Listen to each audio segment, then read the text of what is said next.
बिस्मिल्लाहिर्रहमानिर्रहीम। अस्सलाम वालेकुम। A1 टीवी के साथ मैं हूं नकवी। सबसे पहले न्यूज़ हेडलाइंस। मुल्क के मुख्तलिफ शहरों में फजाई आलूदगी कम न हुई, स्मोक के बाइस शहरियों को परेशानी का सामना। लाहौर के इलाके DHA में मोबाइल वैन के जरिए एयर क्वालिटी इंडेक्स 304 रिकॉर्ड। महकमे माहौलियात के मुताबिक रावलपिंडी में एयर क्वालिटी इंडेक्स 111 रिकॉर्ड किया गया।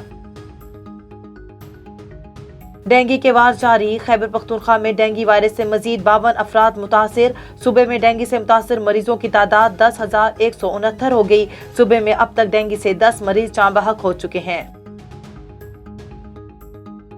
सुप्रीम कोर्ट कराची रजिस्ट्री में आज अहम मुकदमात की समाअत होगी। वजीर आला सिंध गुजरनाला के मुतासरीन की आबादकारी के मुतालिक रिपोर्ट पेश करेंगे। अदालत ने नस्ला टावर मस्मार करने से मुतालिक भी रिपोर्ट तलब की हुई है।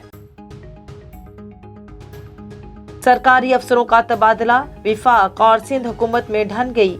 सिंध हुकूमत का एस्टेब्लिशमेंट डिवीजन के फैसले मानने से इनकार। कई साल से सिंध में तैनात 11 अफसरों को तब्दील न करने का ऐलान। वजीर आला सिंध ने वजीर आजम को खत लिख दिया। उधर एस्टेब्लिशमेंट डिवीजन ने तबादले के बावजूद ज्वाइनिंग न देने वाले ग्रेड 20 के अफसरों को नोटिस जारी कर दिया।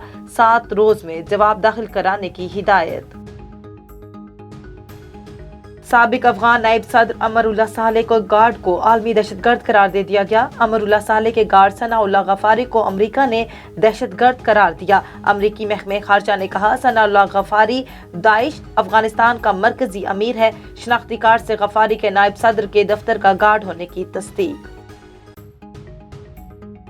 और जूनियर हॉकी वर्ल्ड कप का आगाज आज से भारत में होगा। ग्रीन शर्ट्स 11:30 बजे जर्मनी के खिलाफ मैदान में उतरेंगी। कौमी टीम का भुवनेश्वर में भरपूर ट्रेनिंग सेशन। कप्तान राना वहीद का कहना है कि खिलाड़ियों का मोराल बुलंद है, मेगा इवेंट जीतने के लिए पुरअज़्म है, टूर्नामेंट में अच्छा खेल पेश करेंगे।